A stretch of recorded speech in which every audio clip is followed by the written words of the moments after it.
Bagaimana para sahabat radhiyallahu ajma'in untuk usaha perkara iman ini, Mas lihat, diulang-ulang lagi. Keyakinan kepada Allah SWT supaya masuk dalam hatinya itu. Gurunya Rasulullah SAW, muridnya para sahabat perlu waktu 13 tahun. Jadi sebelum datang perintah sholat, belum datang perintah yang lain-lain, 13 tahun para sahabat ini digembleng oleh baginda Nabi SAW untuk perkara iman ini perlu waktu 13 tahun. Makanya hadirin yang mulia, pentingnya perkara ini. Kita yakin kepada Allah SWT. Hadirin yang mulia, yang menciptakan seluruh alam dunia ini hanya Allah SWT. 7 lapis langit, 7 lapis bumi ini yang menciptakan Allah. Hadirin yang mulia, Allah SWT berkehendak suasana panas dibuat dingin oleh Allah, suasana dingin dibuat panas oleh Allah SWT. Bagi Allah tidak ada susahnya. Semua atas kehendak Allah SWT. Dan makhluk tidak bisa berbuat apa-apa tanpa izin Allah Ta'ala. Maka hadirin yang mulia, kalau iman kita ini betul kepada Allah, yakin kita betul kepada Allah, kita ini pasti akan ditolong oleh Allah. Wa kana haqqan alaina nasrul mu'minin. Kewajibanku, kata Allah, bantu orang-orang beriman. Jadi orang yang imannya betul kepada Allah, walaupun seluruh dunia ini masalah, tapi satu orang beriman itu akan ditolong oleh Allah Ta'ala. Janji Allah, wa kana haqqan alaina nasrul mu'minin. Zaman Nabi Nuh alaihissalam ketika terjadi banjir, dalam Al-Quran Allah Ta'ala menjelaskan bagaimana banjirnya Nabi Nuh alaihissalam. Seluruh dunia ini tenggelam, ombaknya sebesar gunung gitu. Seluruh dunia ini tenggelam. Yang selamat ini hanya yang naik perahunya Nabi Nuh alaihissalam. Hadirin yang mulia, sebelum datang banjir, Nabi Nuh alaihissalam itu jauhlah mendatangi orang-orang yang beriman. Ada satu orang beriman tuh, nenek-nenek, orang tua, didatangin rumahnya. Nek, nanti akan datang banjir, seluruh dunia ini akan tenggelam. Nanti kalau datang banjir, kamu naik perahu saya. Itu yang akan Allah selamatkan. Betul maksudnya. Ketika datang banjir, Allah Ta'ala turunkan hujan dari langit, dari bumi juga dikeluarkan air, sehingga dunia ini tenggelam selama 4 bulan. Dunia tenggelam, Baitullah diangkat di Baitul Ma'mur ke langit. Maka selesai dari banjir itu, Nabi Nuh alaihissalam ingat dulu ada orang beriman, belum naik perahu. Bagaimana kondisinya? Dicari kampungnya ketemu, dicari rumahnya ketemu, ketok pintu rumahnya. Maka nenek tadi keluar. Bagaimana? Apa mau datang banjir? Sudah habis nih banjirnya. Jadi untuk menyelamatkan satu orang beriman, walaupun seluruh dunia masalah, tapi orang yang ada imannya, dalam hatinya ada kalimat la ilaha illallah, ada iman, satu orang akan diselamatkan oleh Allah SWT. Maka ini pentingnya selain perkara iman ini. Kalau kita ini imannya betul kepada Allah, pasti kita ini akan ditolong oleh Allah SWT. Maka hadirin yang mulia, amal ini akan diterima oleh Allah kalau sesuai dengan contoh baginda Nabi SAW. Maka amal-amal sunnah itu sumber hidayah. Kalau kita mengamalkan amal-amal sunnah itu, Allah Ta'ala semakin ridho pada kehidupan kita. Bagaimana cintanya Nabi kepada kita, sehingga hartanya, dirinya, waktunya gunakan untuk perkara agama, supaya umatnya jangan sampai ada yang menderita. Maka kita pun belajar mencintai Nabi ini, bagaimana supaya tertanam dalam diri kita. Nah, inilah kita menghidupkan sunnah Nabi SAW. Kita keluar jalan Allah. Barang siapa menghidupkan sunnahku, berarti ia cinta padaku. Dan orang yang cinta padaku nanti di surga ini bersamaku. Jadi maksud kumpul-kumpul kita ini menghidupkan sunnah Nabi. Apalagi di zaman fasad ini, orang sudah tidak peduli kepada agama, tidak peduli kepada sunnah baginda Nabi SAW. Maka orang berpegang teguh kepada sunnahku di kala rusaknya umatku, niscaya baginya pahala 100 orang mati syahid. Untuk itu Pak Seden, kita belajar memperbaiki hubungan kita kepada Allah. Wasta'inu bis-sabri was-shalah. Salat sebagaimana yang contohkan di baginda Nabi sallallahu alaihi wasallam. Shallu kama ra'aytumuni sholli. Salatlah kamu sebagaimana kamu lihat aku salat. Hadirin yang mulia, kalau salat kita ini betul, itu akan bisa buka kunci hasanah Allah. As-sholatu miftahul jannah. Sholat itu kuncinya surga. Maka untuk bisa mendatangkan pertolongan Allah, sholat kita ini sekalian, perlu kita ini menuntut ilmu.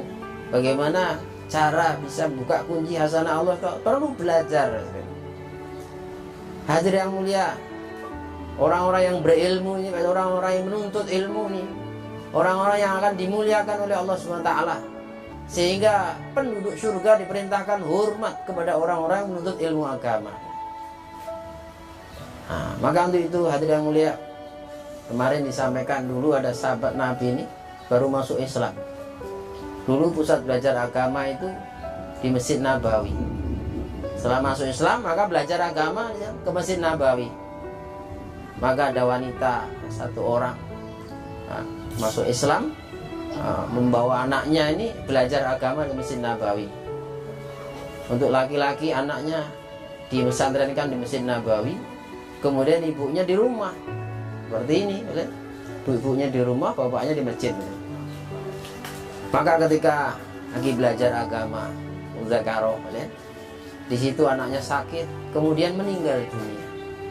Maka inilah hadirin mulia, baginda Nabi SAW merintahkan para sahabat, karena sudah meninggal dunia, ya sudah, dimandikan, dikafani, disolatin.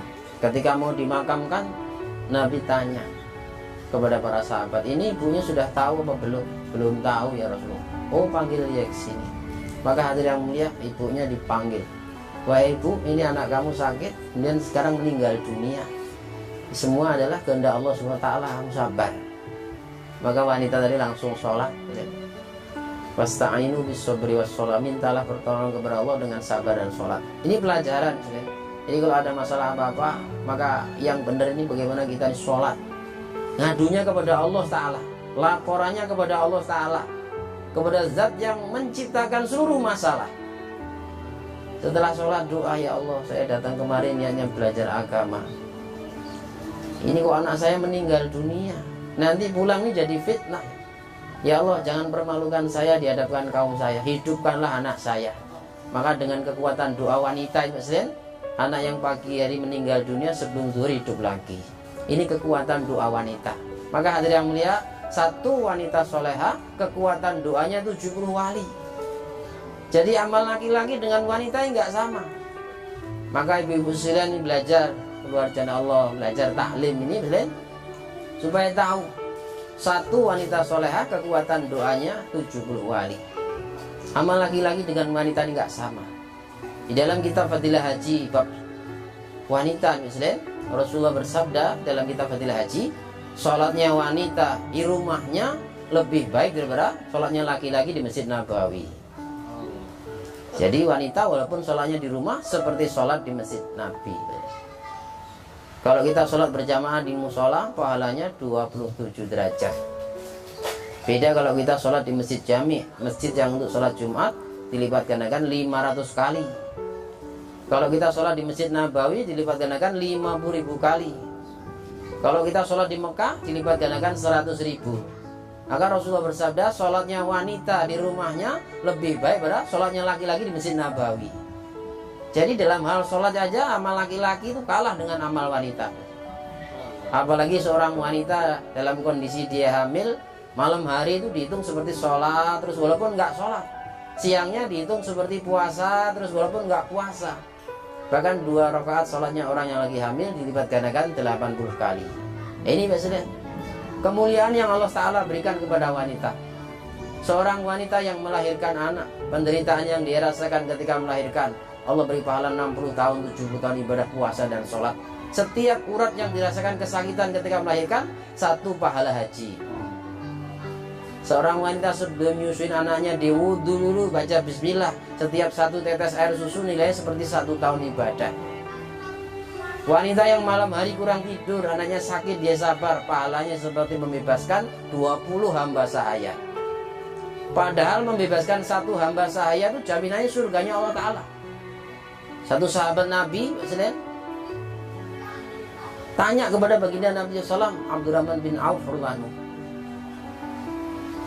Maka dengar yang disampaikan Nabi, membebaskan satu hamba saya jaminan surga. Langsung amal. Abdurrahman bin Auf tanya kepada baginda Nabi SAW, ya Rasulullah, apa ganjarannya membebaskan satu hamba saya? Maka Rasulullah sampaikan, membebaskan satu hamba saya ini pahalanya adalah surganya Allah.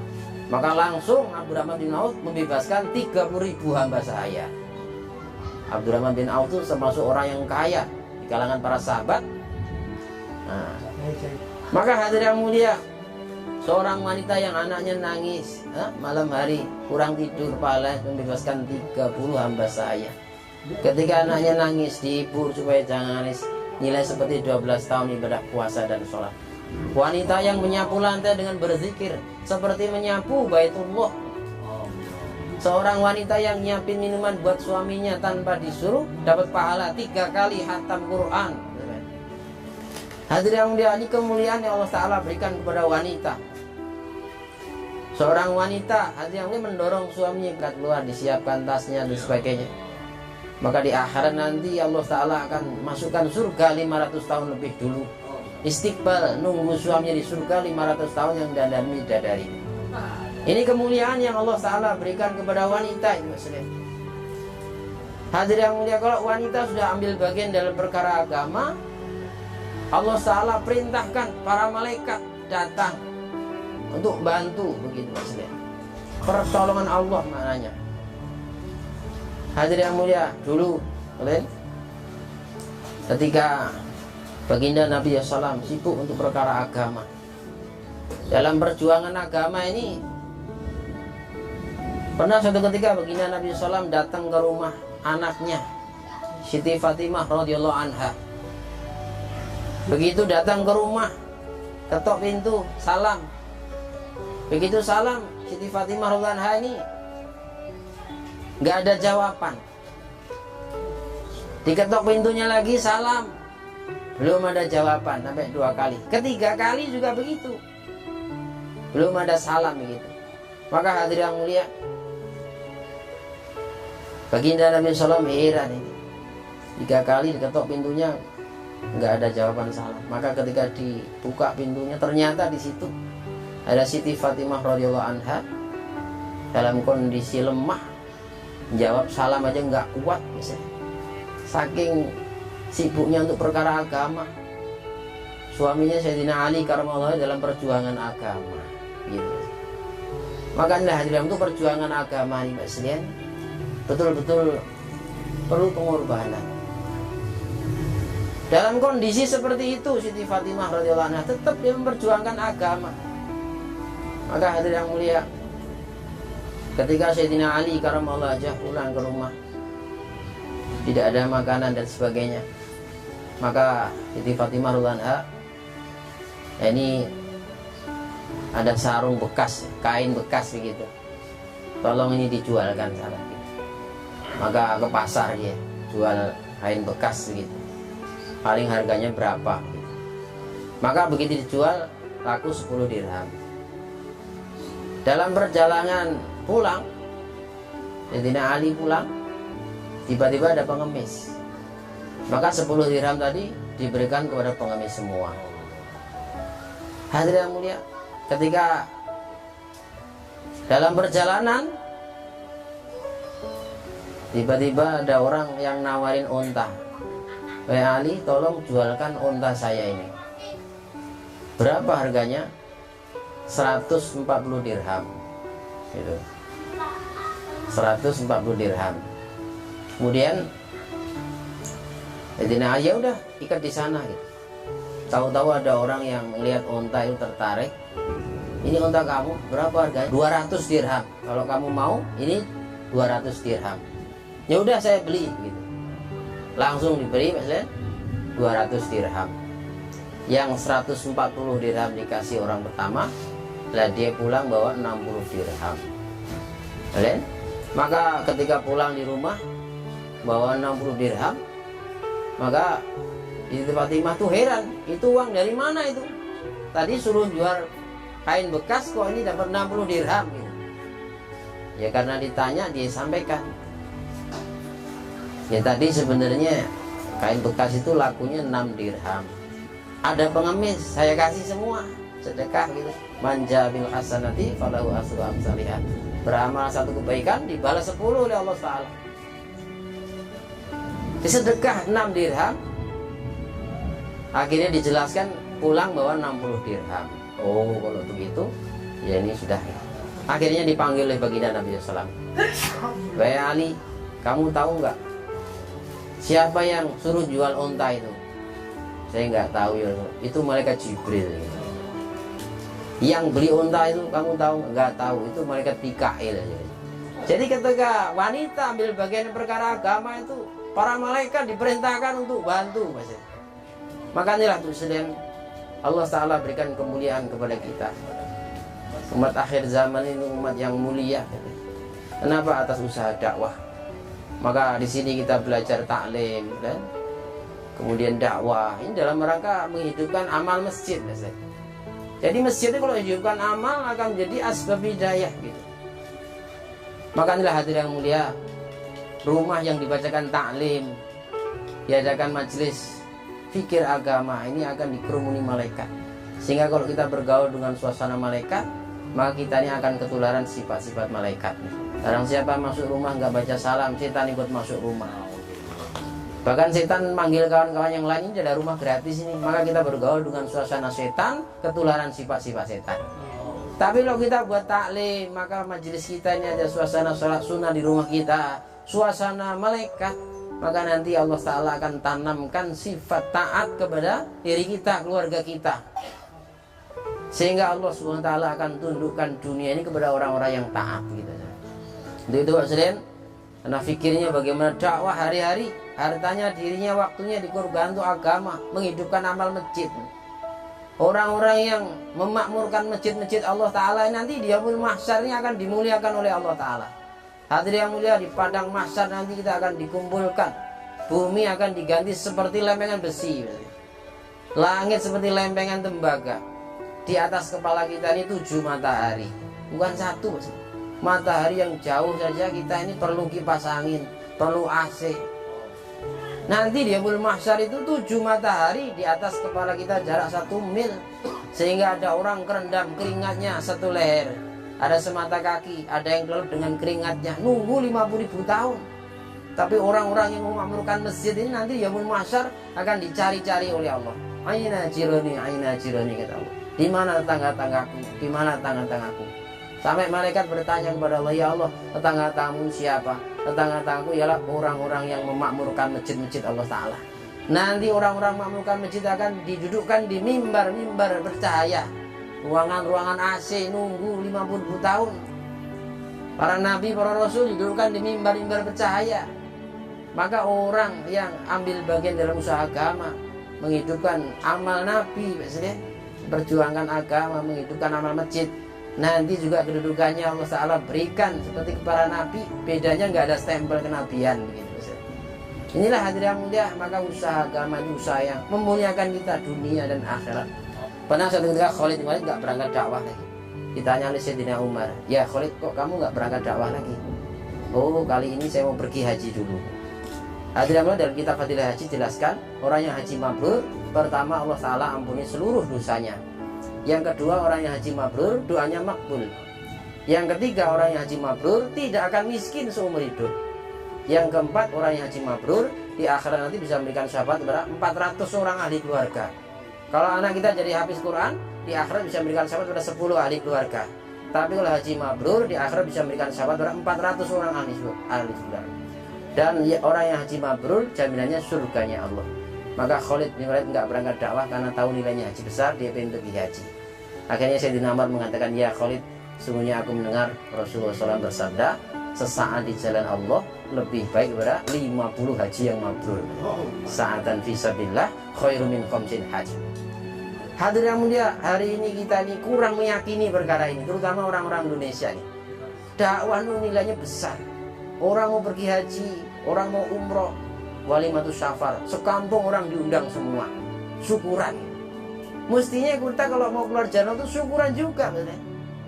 Maka orang yang bersyukur atas nikmat yang Allah Ta'ala berikan bisa keluar jalan disyukuri. Alhamdulillah, pulang 3 hari syukuran, motong ayam misalnya. nanti orang yang bersyukur ditambah nikmatnya bisa keluar 15 hari. Begitu Mas. Orang yang 15 hari disyukurin lagi syukuran, motong kambing apa begitu Mas. Nanti bersyukur itu ditambah nikmatnya bisa keluar 40 hari. Bisa keluar begitu Mas. Bersyukur atas nikmat Allah, maka Allah akan tambah nikmat itu. Maka kita ini yang niat keluar dan sebagainya supaya Allah Ta'ala mudahkan urusan kita, sebaiknya satu sama lain saling undang makan, walaupun nggak makan besar. Kalau dilihat dari fadilah silaturahmi itu, satu orang tamu yang awal 70.000 malaikat. Tamu ini datangnya bawa rahmat. Disunahkan di rumah kita ada tamu dikasih makan yang kecil-kecil. Satu makanan yang dimakan oleh tamu, tuan rumah Allah naikkan 1 derajat di surganya Allah Ta'ala. Kalau tamunya makan makin banyak ya jangan dilarang. Satu makanan 1 derajat di surganya Allah Ta'ala. Dalam kitab Fadilah Sedekah, barang siapa memberikan makan tamu sampai kenyang, dijauhkan dari neraka sejauh 7 parit. 1 parit 700 tahun perjalanan. Tamu datangnya membawa rahmat, pulangnya membawa maghfirah. Kalau tamu ini pulang, dosa ahli keluarga diampuni oleh Allah Ta'ala. Maka kalau dosa kita sudah habis, doa kita makbul, apa yang kita minta nanti Allah akan kabulkan. Hari ini kenapa kita ini berangkat susah, ini susah, kehijab dengan dosa-dosa kita. Seperti burung mau terbang keikat kakinya satu. Saya mau berangkat tapi cutinya belum turun. Saya mau berangkat tapi biayanya belum kelihatan. Nah, ini nggak berangkat juga. Mau berangkat masalahnya belum selesai. Ini seperti burung mau terbang keikat kakinya satu. Tapi kalau kita ini dosa kita sudah habis, doa kita makbul, maka kita doa dimudahkan oleh Allah Ta'ala, sehingga seperti burung ikatannya lepas, terbangnya gampang begitu Pak. Dulu sahabat mau berangkat dakwah ini karena nggak punya biaya, doa pada Allah, doanya didengar oleh Allah Ta'ala. Ketika sahabat tadi buang air besar, tikus keluar dari lubangnya bawa kepingan uang emas. Masuk lubang lagi bawa kepingan uang emas 2, masuk lagi 3. Jadi buang air besar tadi ngeliatin tikus itu masuk lubang keluar lubang bawa kepingan uang emas sampai dihitung 17 kepingan uang emas. Yang terakhir mau kantongnya sekalian. Jadi kalau Allah terima doa kita, Allah berikan kemudahan dengan caranya Allah. Kalau dengan caranya Allah nggak susah. Mau negeri jauh, negeri dekat sama, kita akan dimudahkan asal doa kita didengar oleh Allah. Maka target usaha dakwahnya bukan masyhur. Oh saya sudah 1 tahun, sudah IPB, bukan. Tapi qabuliat amal. Bagaimana amal kita dikabul oleh Allah Ta'ala, sehingga urusan kitanya akan mudah begitu. Maka usaha dakwah ini luar biasa. Ini akan meninggikan derajat kita.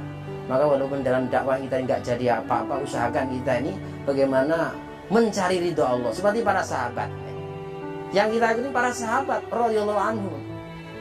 Maka kita dalam dakwah pun nggak jadi apa-apa. Seperti ini kereta mau ke Jakarta, kita ikut kereta itu, Mas. Walaupun kita dalam kereta itu nggak jadi apa-apa, ibarat kata kita nih itu kereta mau ke Jakarta, kita ini sebagai kaleng rumbeng diikat rafia, nempel sama kereta. Begitu keretanya jalan, kloneng sepertinya nggak tertib ini, kloneng. Tapi kereta sampai Jakarta, kaleng rumbeng pun sampai Jakarta. Itu Mas. Seperti anjingnya Ashabul Kahfi, binatang najis, haram, ya. Ikut-ikut orang dakwah termasuk anjing masuk surga. Taklim enggak, ini enggak, namanya anjing. Ya. Tapi ikut-ikut orang dakwah termasuk dia nanti Allah Ta'ala masukkan ke dalam surga. Di akhirat nanti anjing itu akan dirubah dari manusia, dimasukkan dalam surganya Allah Ta'ala. Maka mata kita banyak dosa, pikiran kita banyak dosa, banyak kotoran-kotoran. Kalau kita nempel dengan usaha dakwah ini, Mas, kalau kita mati di golongan para sahabat itu istilahnya pentingnya kita. Para sahabat dakwahnya seluruh alam. Maka kita ini niat juga seluruh alam. Kalau kita ini keluar negeri, Mas, orang yang keluar negeri untuk perkara agama, setiap amalannya dilipat gandakan sejumlah penduduk negara yang ditinggalkan. Beda dengan keluar dalam negeri, nggak sama. Kalau kita keluar nyebrangin lautan dilipat gandakan 10 kali lipat. Kalau kita bulan Ramadan keluar jalan Allah dilipat gandakan 70 kali lipat, nggak sama Mas. Amal fardu bulan Ramadan dilipat gandakan 70 kali lipat lagi. Makanya hadirin yang mulia, dakwahnya sahabat seluruh alam, maka kita lihat untuk seluruh alam.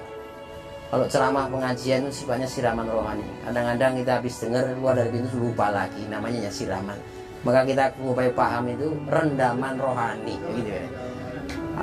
Keluar 3 hari kok kurang masuk nih, kelihatannya perlu 15 hari, begitu Mas. Di rendaman semakin banyak korban, banyak paham, begitu Mas. Untuk itu silakan ya. Maka majelis sangat mulia nih, dengan kasih sayang, dengan kelembutan. Silakan ibu-ibu sekalian ikhtiar dengan sama yang lain. Bagaimana niatkan untuk hidupkan taklim di rumah kita supaya sesuai nama malaikat. Kemudian dorong suami-suaminya dan ibu sekalian niat untuk bagaimana seperti para sahabat itu belajar agama. Kalau suami istri sama-sama berbicara Allah Ta'ala, seperti burung terbangnya dengan dua sayap, gitu kan. Ini silakan, ini saja yang dapat sampaikan. Ini juga dalam rangka belajar. Kita akhiri dengan doa majelis. Subhanallah, hamdi, subhanallah, hamdika, astagfirullah.